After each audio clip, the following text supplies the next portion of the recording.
ছোট্ট বন্ধুরা, সবাই কেমন আছো? আজ তোমাদের আরও একটি নতুন গল্প শোনাব।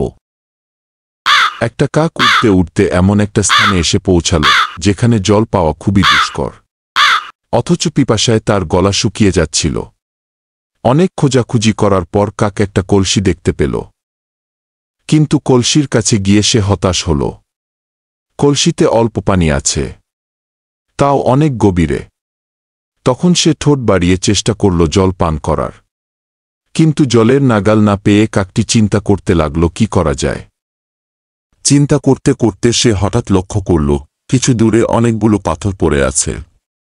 পাথরগুলো দেখে তার মাথায় একটি বুদ্ধি এলো।